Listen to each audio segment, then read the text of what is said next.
A avaliação crítica é sua, não é nossa. A nossa é provocar o candidato para ele falar.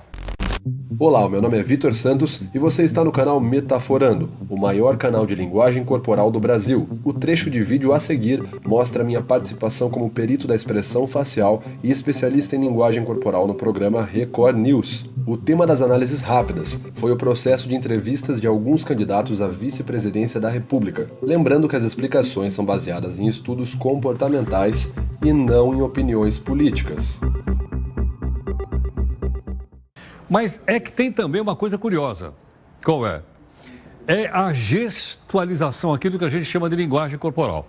Então nós pedimos aqui a gentileza de um especialista desse tipo de atividade, que é o Vitor Santos, e o Vitor está aqui conosco. Vitor, muito obrigado pela gentileza. Boa noite. Muito grato. Obrigado pelo convite. Vitor, eu vou colocar algumas imagens aqui e gostaria que, por favor, então, você fosse comentando comigo, tá certo? Maravilha. E, obviamente, o pessoal está acompanhando, então, para saber o que o pessoal disse não oralmente, né? Isso. Na é verdade, uma coisa é a comunicação oral, essa? Isso acontece, né? Quando a gente fala, a gente se expressa muito mais pelo corpo do que pela fala, né? Por exemplo, 97% da nossa comunicação é não verbal. O que acontece? Estou conversando aqui com você, Heródoto, e eu apresento uma proposta. Olha só, eu vim trazer isso aqui para você.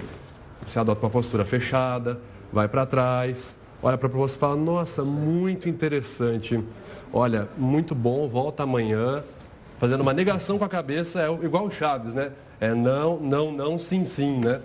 Você fala sim para a proposta, fazendo uma microexpressão de desprezo, que é caracterizada aqui pelo músculo bucinador, a U14, unidade de ação 14 da face. Então a gente tem as microexpressões faciais. Agora, e as mãos? As mãos são a cinesiologia, a tarcésica, a ciência que estuda o toque. É que são 6 canais, né? Eu trouxe aqui, a gente vai falar sobre o Six Channel Analysis. Então vamos mostrar o primeiro, para eu poder entender assim mais na prática, porque eu tenho mais dificuldade. Podemos colocar o primeiro, então? Podemos começar para analisar? Vamos lá. Primeira pergunta. Gostaria que você esclarecesse o seguinte. O promotor de justiça, Marcelo Mendroni, ofereceu uma denúncia criminal contra você ontem e dizer aqui que é pelo recebimento de R$2.600.000 de propina do empreiteira chamada UTC Engenharia. Segundo a denúncia, é para pagamento de dívida contraída durante a campanha eleitoral de 2012.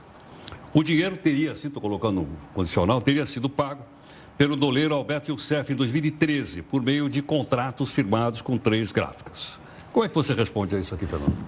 Bom, primeiro agradecer a pergunta. Eu lamento muito que o Ministério Público se deixe usar para que um empresário corrupto se valha da vingança contra mim, pela seguinte razão. Com 1 mês e meio de governo na Prefeitura de São Paulo, eu fui informado pelo meu secretário de obras que a principal obra dessa empresa na cidade de São Paulo... Bom, esse aqui foi o Haddad respondendo aqui na terça-feira na entrevista. Isso. Que avaliação você fez dessa expressão dele? É interessante a gente ressaltar, né, Heródoto, o seguinte, as microexpressões faciais, elas revelam as emoções que a pessoa sentiu no momento, só que a emoção é um processo psicofisiológico, ou seja, a gente não está falando de cognição. Então ele sentiu, né, a gente vai ver aqui agora as emoções dele, o que ele sentiu e não o que ele pensou. Eu não vou falar, ele sentiu isso, porque na verdade ele estava pensando e macumunando. Não, cognição é uma coisa mais complexa, só de emoção. Então o que a gente pode falar é o seguinte.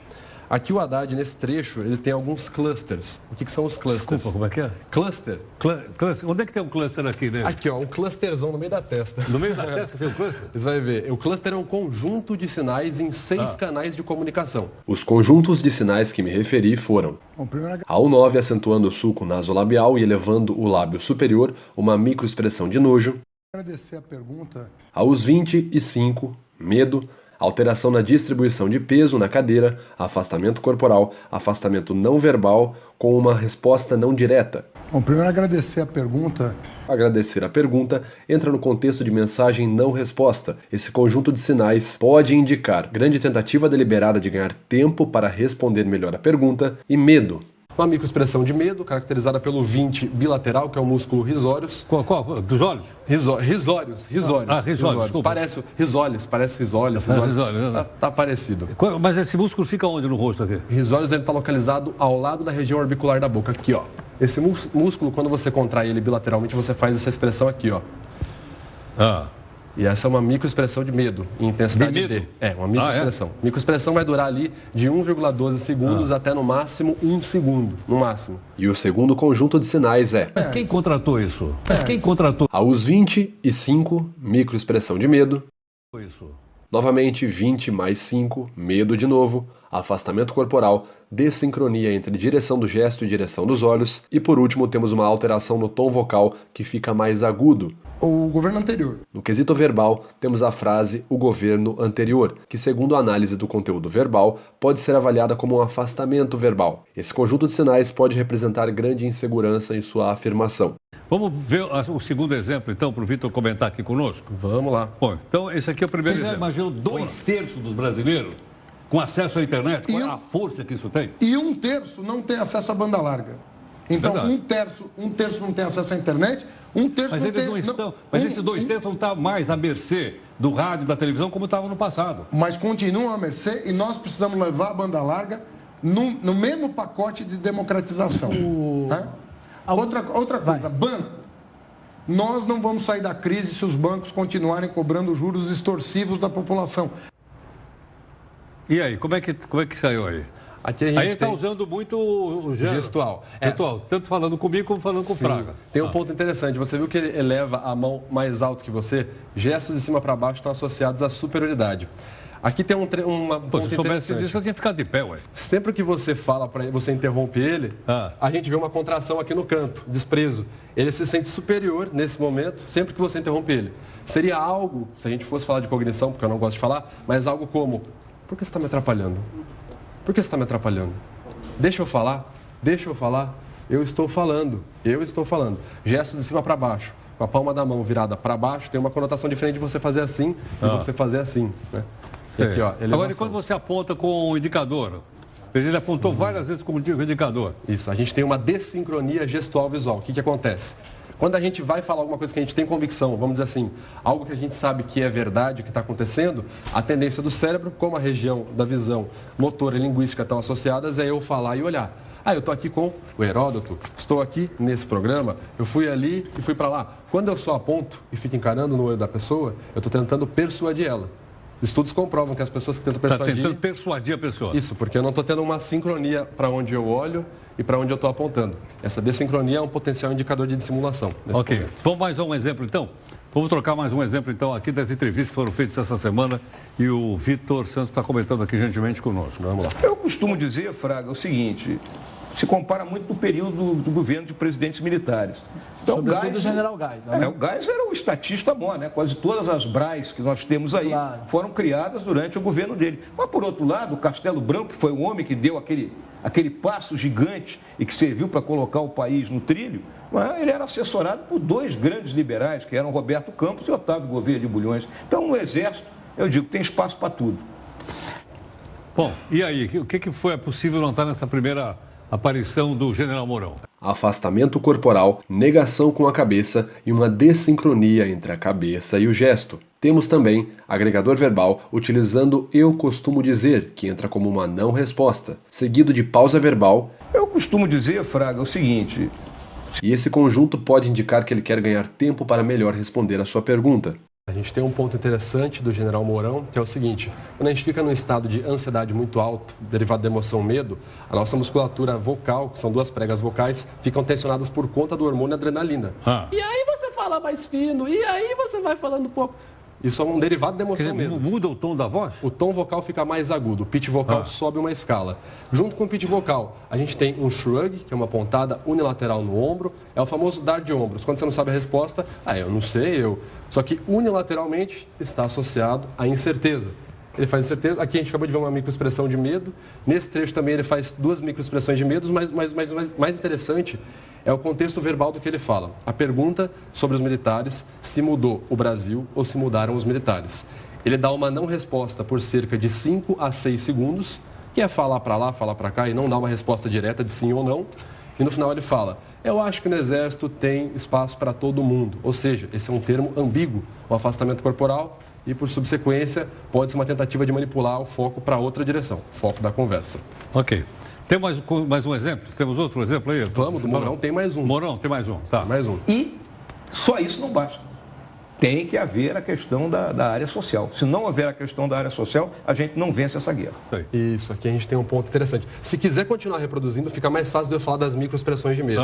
Você vai ver a contração que eu falei, mostrando a região dental. Ele tem que acolher essas pessoas que estão saindo da Venezuela, tem que acolher... Aqui temos as AUS 10 elevando o lábio superior e acentuando levemente o sulco nasolabial, e 43 abaixando a pálpebra superior, uma microexpressão de nojo.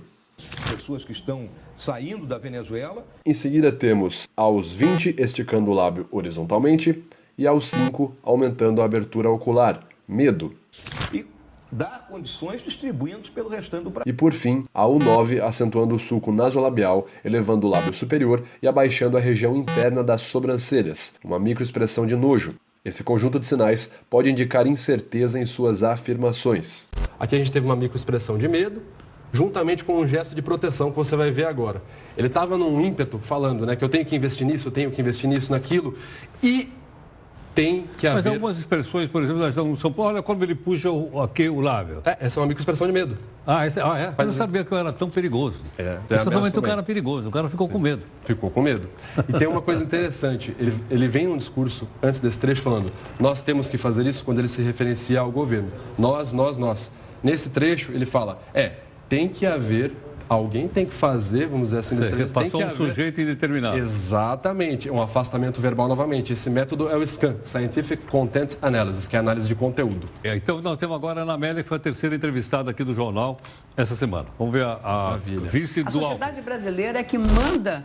Então nós podemos dizer que deputado... a sociedade brasileira é corrupta. Aqui é interessante observar os impulsos de avançar e de recuar em Ana Amélia. Temos queda relaxada do maxilar, abertura da boca e elevação da pálpebra superior e das sobrancelhas. Essa é uma primeira expressão de surpresa, que logo em seguida dá lugar a deslocamento lateral nos cantos dos lábios, tensão na musculatura do pescoço e aumento da intensidade na musculatura facial, medo.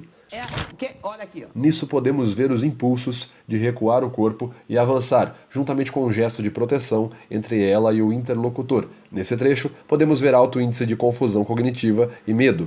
Observem quantas vezes vocês conseguem ver, para qual câmera que eu olho, para deixar bem. Observem quantas vezes vocês conseguem ver essa expressão aqui. Elevação da pálpebra superior, os lábios se esticando na horizontal e aumentando a abertura ocular. Mais ou menos isso daqui, ó. Então, deixa eu mostrar de novo aqui, ó. Essa elevação aqui? Uma, duas... A gente teve 2 microexpressões de medo até agora. 3, 4, 5, 6... Microexpressão de medo em excesso está associada a uma coisa chamada detection apprehension. Traduzindo, é um medo de ser pego mentindo. Está associado a isso. Porque quando a gente sente medo, uma das cascatas emocionais do medo é a insegurança de ser pego. Será que alguém vai descobrir o que eu estou falando? Vai descobrir que eu sou uma farsa e por aí vai. Lembrando que eu não estou dizendo que é isso que ela pensou. Só estou falando estudos que são relacionados à emoção medo. Aqui a gente tem uma coisa interessante. A hora que você fala o seguinte, então você está dizendo, quer dizer que toda a população é corrupta. Ela faz um afastamento corporal, uma microexpressão de medo, uma negação com a cabeça, e ela vai com a mão e fala, a corrup pode ser considerado um ato falho, que o Freud já falava, né? Ato falho, xistes e por aí vai, estão associados ao comportamento subconsciente. Então imagina quando você gosta de uma pessoa, mas você não pode contar por algum contexto. E fala, você gosta da fulana? Sim, não gosto não. Isso poderia ser um ato falho. Dando a resposta sem querer. Agora, dos 3 que você avaliou, qual deles foi o mais... Ou qual deles estava mais calmo aí? Qual deles estava... O Bolsonaro... O Bolsonaro não está aqui, mas a Ana ou o Mourão ou o Haddad? Mais calmo. O que apresentava menos microexpressões de medo era o Mourão. O que apresentava um comportamento voltado para microexpressões de desprezo e raiva era o Haddad. E o que apresentava mais medo era a Ana Amélia. Ana Amélia. Pois é, esse foi o comportamento predominante enquanto eles falavam sobre as propostas deles. Ainda bem que você não analisou os entrevistadores. Eu analisei também, mas eu deixei... Não, deixamos para lá. Muito obrigado mais uma vez. Muito grato. Obrigado muito obrigado. mais uma vez. Muito obrigado.